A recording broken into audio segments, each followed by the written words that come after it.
Pernah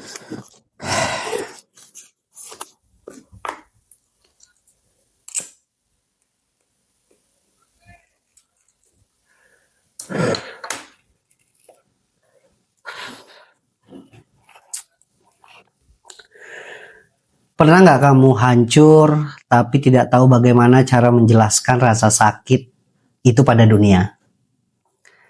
Pernahkah kamu tertawa di luar tapi hatimu sedang berteriak-teriak diam-diam di dalam? Dan luka batin itu ia tidak terlihat, tapi dampaknya itu mampu mengubah cara berpikir dan nuansa hatimu. Luka itu datang dari berbagai arah.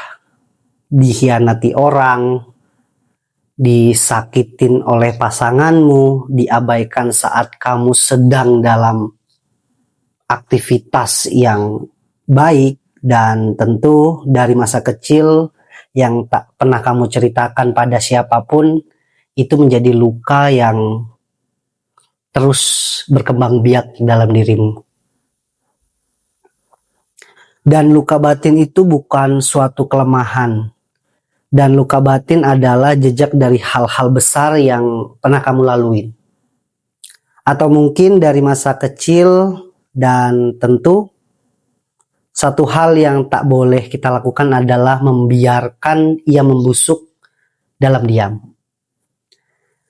Secara psikologis, luka batin adalah trauma emosional yang terbentuk karena pengalaman hidup yang menyakitkan, dan ia bisa datang dari penolakan, kehilangan, kegagalan, dan tentunya kekerasan emosional.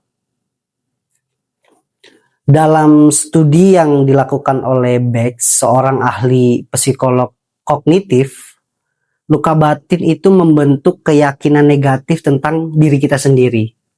Seperti, saya tidak berharga, saya orang yang tidak pantas untuk dicintai, saya tidak berguna di dunia ini. Nah, itu merupakan salah satu keyakinan negatif yang ada pada dalam dirimu ketika kamu mengalami yang namanya luka batin. Nah, jika luka batin itu dibiarkan, bisa tumbuh jadi gelap yang lebih dalam.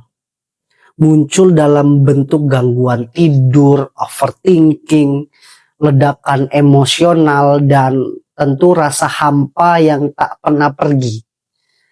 Bahkan dalam penelitian Harvard, luka batin yang ditekan bisa meningkatkan hormon stres dan menurunkan imun tubuh. Luka di hati ternyata bisa menyentuh fisik kita juga. Dan tentu ada kabar baiknya. Luka batin itu pasti bisa disembuhkan. Tidak mudah, tapi bukan berarti tidak mungkin. Langkah pertama, sadari bahwa kamu sedang terluka. Biarkan dirimu merasakannya. Dan jangan buru-buru untuk menutup luka itu dengan senyuman-senyuman palsu. Gunakan teknik menulis ekspresif, curahkan semua isi hatimu ke dalam tulisan itu. Dan ini merupakan salah satu terapi emosional yang terbukti secara ilmiah, itu mampu membantu untuk menguraikan emosi-emosi yang mengendap. Lalu bicaralah pada orang yang bisa dipercaya, atau pada orang-orang yang profesional di bagian-bagian psikologis, dan tentu paling penting adalah kamu bangun sistem support system yang bisa kita sebut sebagai sistem dukungan. Kamu tidak harus melewati ini sendirian, karena di dalam lingkaran kita yang hidup sebagai makhluk sosial, kita ada keluarga, sahabat, komunitas, atau bahkan mereka yang dulu pernah terluka untuk saling berbagi satu sama lain dan kini sedang berjalan menuju pulih.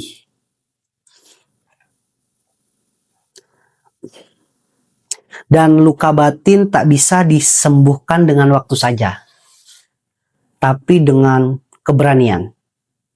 Keberanian untuk menghadapi dan bukan menghindari luka batin itu. Kamu tidak lemah karena menangis. Kamu tidak lemah karena merasa sakit. Justru itu karena bertahan sejauh ini untuk mengobati luka batin itu. Jangan diamkan luka batinmu. Hadapilah pelan-pelan. Suatu hari nanti merupakan satu hari, satu langkah. Karena kamu layak untuk sembuh. Dan kamu layak untuk kembali bahagia. Dan tentunya jangan lupa tulis di kolom komentar bahwa luka batinmu bisa disembuhkan. Dan ceritakan tentang pengalaman luka batinmu dan menjadi untuk positif di kemudian hari.